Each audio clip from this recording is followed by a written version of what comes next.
Welcome once again. This is Sean for TightPoker.com, and we're just going to go through some of the microstakes play, talk about some strategy. This is again in the line of other strategy videos we've done just to show good, tight, solid, aggressive poker for microstakes play. If you don't know my history, it's the first one you're catching. I'm a 100 no limit player. Been through the ups, been through the downs, and back again many times. So mostly I play a very straight up, tight aggressive style. C-betting, set mining, all that kind of stuff you should be very aware with if you're playing 25 no limit or below even. And when you get to 50 no limit, 100 no limit, it becomes standard play, and then you have to really develop strategies against those type of plays. Anyways, that's in the future, and maybe the next video will be 50 no limit, and that'll be a lot of fun. For now, we're going to take a look at some 25 no limit hands, and here we are with some kings, and we will progress here. We get one limper and a raise to $1, and I advocate the 4 times the big blind rule. So if you're going to make a raise, 4 times the big blind plus 1 for every limper when you play 25 no limit and below. So I would have liked that to be 125 just to keep things nice and standard and by the book. So we get just one caller, the limper folds, and this guy here is on the button. And so we got all unders. That's a good flop. And we should be leading out here. The pot right now is $2.60, so $2, 175. So that bet that I did, and again, I played these hands literally a year ago, so I am criticizing myself in the far distant future here. It seems to be a little too low. And he raises us to 5, and we'll take a look. He's got 32, so he's extremely deep. And this gets kind of hairy that, well, maybe he hit a set, or most likely he's pie on one of the draws because there's a lot of draws out there. So it's not too bad to flat and reevaluate at the turn, but if you feel like getting it in, there's a lot of danger that goes along with this. This player's a 25-1 according to my HUD stats, and a 3.3 aggressive factor. So he likes to see a lot of flops. He's never raising pre-flop, so he could have queens here. It's just kind of a weird spot for him to be raising. So, I don't mind a flat, but if you raise and get it in, I can kind of respect that too. And so, unfortunately, I do kind of a little 3-bet here, and I don't like it. I would have liked it to go to 15. And I'm guessing he just gets it in, and I get it in. And he shows 3s, which is really surprising. So, maybe I'm giving too much credit to these 25 no limit players. And I hit a set, and he's drawing dead.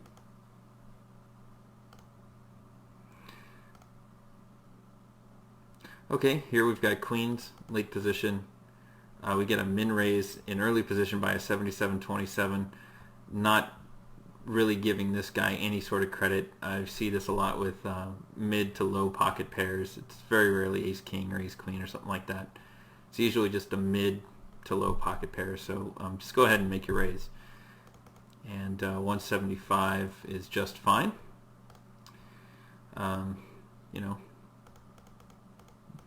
He flats, so that really tells you he's on those low to mid pocket pairs.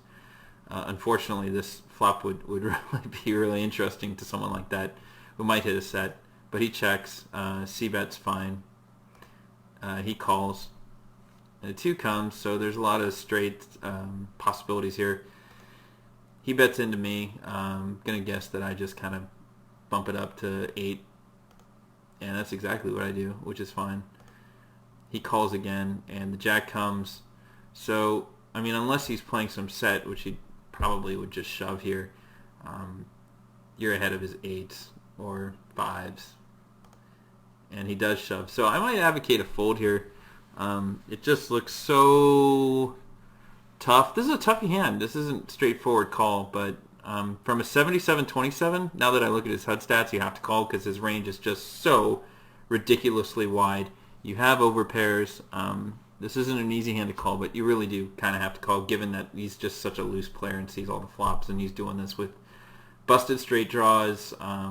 He wouldn't have a busted flush draw, but he might have something like 8s or ace-jack. So, yeah, I say go ahead and call. And I do, and he shows ace-jack. So, nice job.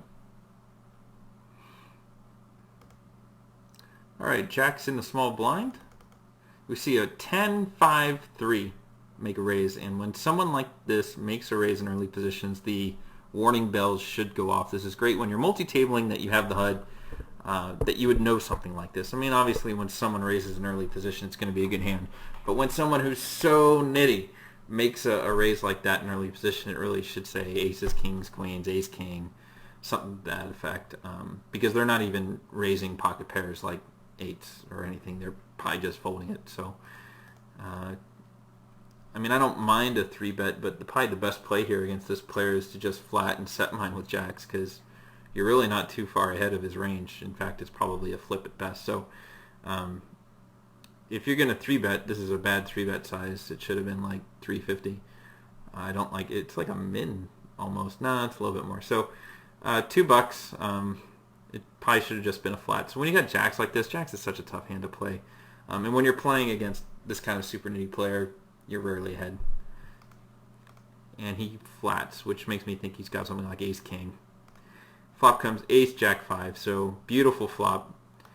And the check is kind of dubious here because he did lead out with a 3-bet, and you're putting him on ace king. So you can go ahead and take a stab because he's probably just going to raise you and get it in. So it's $4.25. $3 would have been appropriate. And so he bets the $3, and the check raise on this kind of turns your hand face up that you hit a set, whether it's aces or jacks. So I really don't like the way I played this back then. And I'm guessing he just gets it in, and he does. So it's an insta-call, and he shows ace-king, and it holds up for the boat. So just an interesting way. I mean, it paid off for me this time. I kind of got lucky in the sense that the way I played it, which wasn't too smart, really paid off because I hit the set. And I should have just been set mining with the jacks against this kind of player. It would have worked out the same way. All right, this is pretty interesting. This hand came up, so I picked all the hands out of a hand history of 2 weeks in May of 2008, and so 3-8 suited. I'm guessing something happens between the blinds here.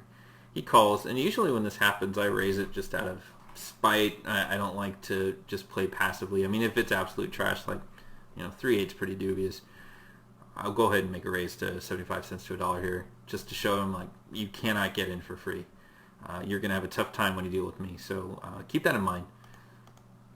And that's a pretty unbelievable flop. So when you flop something like this, when you flop the boat, this is one of the few hands that I will slow play. I'll slow play quads, or I'll slow play boat, just because it's just, you want them to catch something, hopefully on the turn, to get it in with.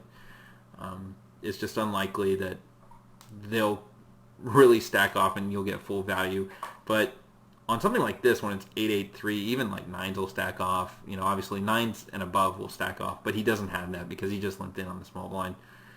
Ace-king would maybe give you some action, but we know he doesn't have that. So this is a good situation where he doesn't have much. We know he doesn't have much, and we've just flopped the nuts. So I know it's not the actual nuts, it's the virtual nuts, but so let's see. If he checks, one check is good, and that's fine. The ace comes.